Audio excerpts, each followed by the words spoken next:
Alright. I got my wort chilled down finally. I added my citrus hops, you know, my aroma hops. Like I said, you know, why add your aroma hops when it's still boiling? Anyway, I got my aroma hops in there. Oh my God, it smells. Ask Gator. It does smell really good. It smells really good. It smells like grapefruit. Yeah. A grapefruit beer. So, I got it all chilled down. We're good to go. I'm going to drain that off a little bit. Not drain this out, but drain. I need me a. Anyway, I'm going to grab this over here so I don't make too big of a mess. As you can see, I'm using the strainer of gigantic proportions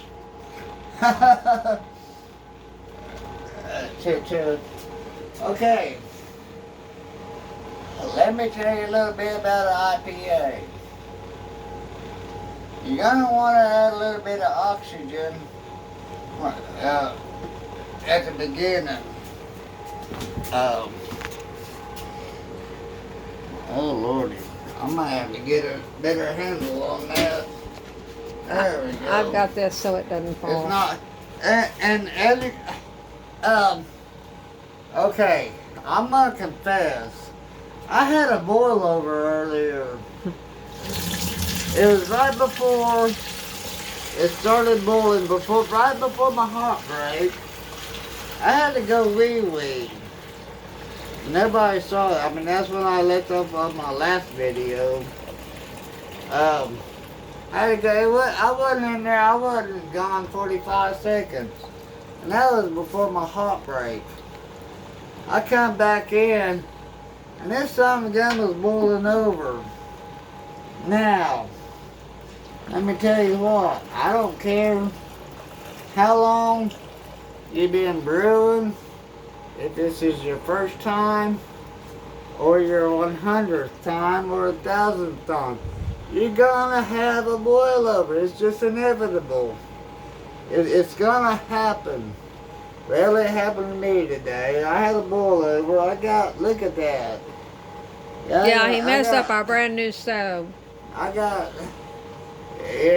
don't know if I can put my stove on a link or not. No, I was kidding about the link. But, easy, Gary, because it's trying to turn over. The whole bucket's trying to turn over. If I let it go, it's going in the floor. Alright, go. If I let this go, it's going in the floor. What we're doing right now, we're transferring this to my fermenting bucket. But it's cooled down to about 80 degrees, 70-something degrees. Gary, hold that bucket we're letting this. Hold the bucket. I got it. The bucket. If you. I got it all. Okay. Damn, get back. I got it. What we're doing, we're just trying to strain the hops out of here. Plus, we're trying to oxygenate at the same time so we can add our yeast, which is called pitching your yeast.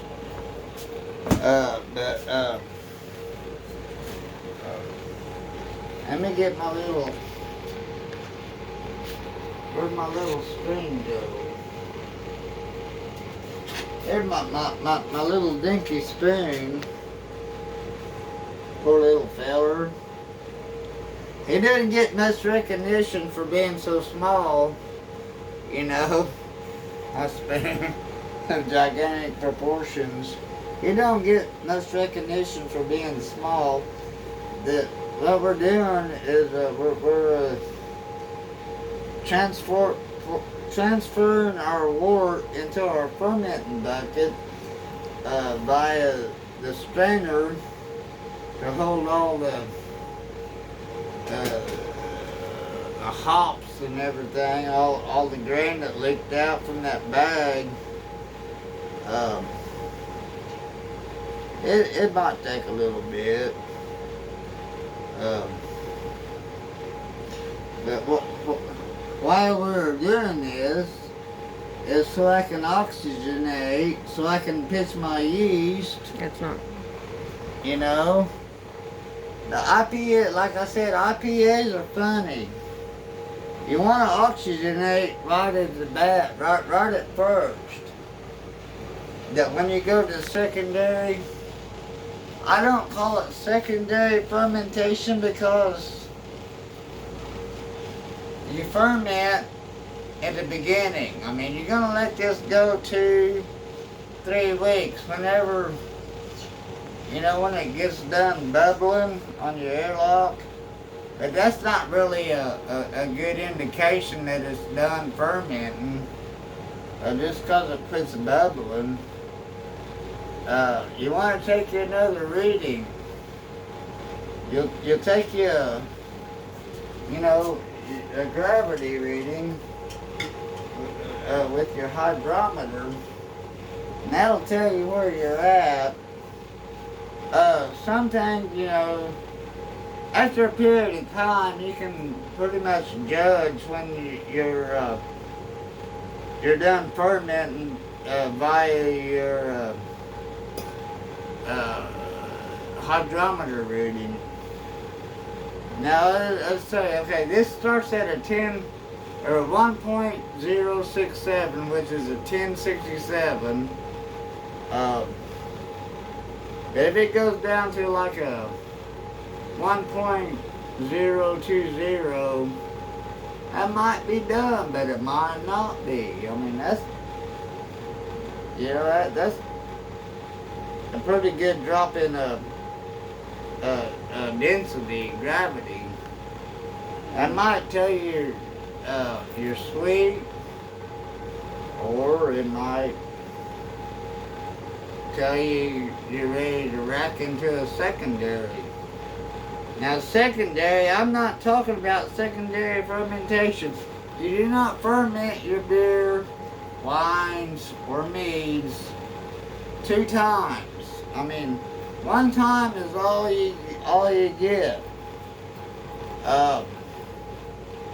A mead might take 2 weeks to ferment. This beer is going to take at least 2 weeks to ferment, maybe 10 days. Gary, you're not draining out any at all. Yeah, I am.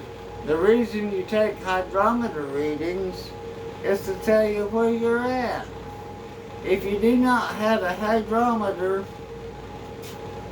how in the world do you know where you're at? I mean, really, realistically, how do you know?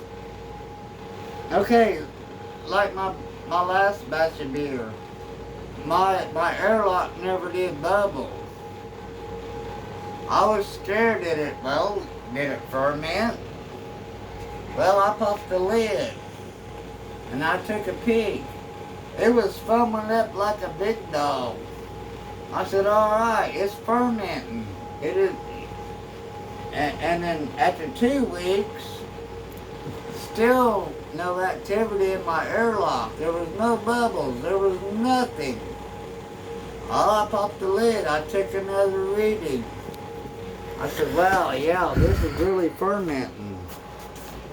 Well, last week, I said, you know, I re-racked it so I could bottle it, take another reading. It was sitting pretty good. But when I racked it for my bottling, I did not take a reading. And I racked it yesterday on Sunday, the 23rd, 22nd. 23rd. What's the day? 24th. Anyway, I racked it on the 23rd, and I thought it was all good. Well, I looked at it today. I looked at my bottles. My bottles, you know, when I racked them, that I had a little bit of headspace, but when I looked at them today, they had very little headspace. So I took a bottle and I popped it. That son of a gun spewed everywhere. Oh my God. So now I got a bunch of my bottles cold crashing right now. So I don't have bottle bombs. Somehow or another, when I added 5 ounces of sugar to carbonate my beer, somehow or another it set off another fermentation. And I was wrong not to take a reading before I started bottling. That was my mistake. I should have did that. Now I got a crap load of bottles that's about ready to explode. But I'm cold crashing them. I'm putting them, I got a ice chest. I got ice. They're on ice. I'm cold crashing. But I mean, my God, after one day and they're already fermented, that only tells me 2 things. For one thing, that apparently they wasn't done fermenting. I should have took a reading when I, before I started bottling. That was my mistake. But, homebrewers, you live and you learn. You can never really anticipate what's happening. That's why you gotta have a hydrometer. And you always gotta take a reading. No matter what you do, you gotta take a reading and see where you're at. And that's something I didn't do, and I'm paying a mistake for it. I gotta cold crush It's not all going out. my bottles. I know. And my God, I'm learning from my mistake really quick. But I'll get back to you on this when this is all done and everything. We'll come right back to you. We got our wort chilled down to yeast pitching temperature. I have what come with this is a fail 33, whatever that means. We're gonna go ahead and sprinkle this on.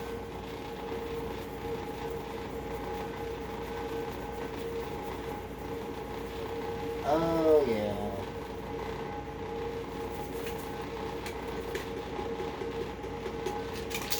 As you notice, I didn't rehydrate it or anything. I got my lid over here sanitizing. We're gonna go ahead and put that on. Did you take a reading? Oh, I gotta take a reading. Thank you very much. And this has all been sanitized, and as you can see, it's got sanitized anyway. We're gonna take a reading. It's supposed to be 1067. That's what the instructions say. Yeah, I'm using a turkey baster, but this is I don't use it for my turkey base. This has never been in anything other than brews. And it's always been sanitized. I don't use this for anything else. We're looking for, I got my fingers crossed for a 1067. 1.067. I'm putting my turkey baster down below the foam and the yeast. Alright. Let's see what we got here. You can bounce that around a little bit, give it a little spin, get the bubbles off of it. I'll be darned.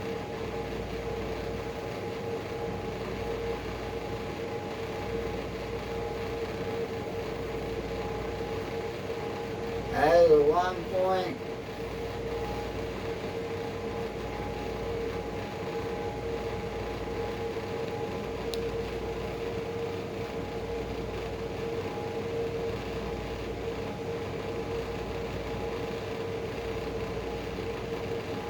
1.0. Let's see,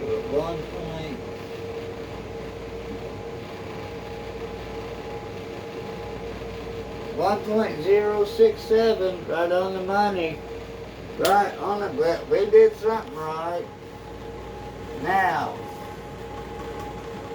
my tube has been sanitized. I gotta put this over in my bucket. It's over yonder. This has been sanitized. So I'm just gonna pour this back in, add a little bit more oxygen. Now, again, on an IPA, oxygen you want when you put your yeast in.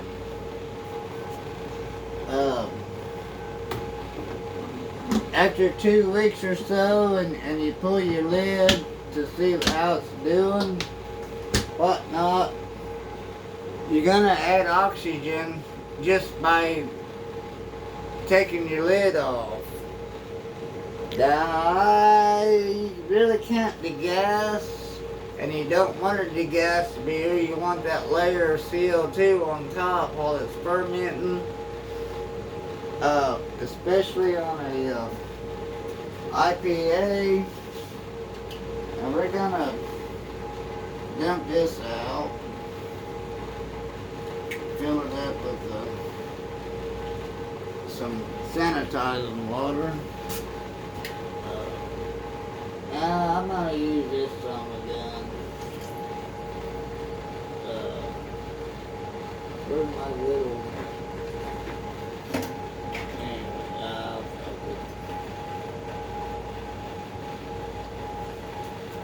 Alright.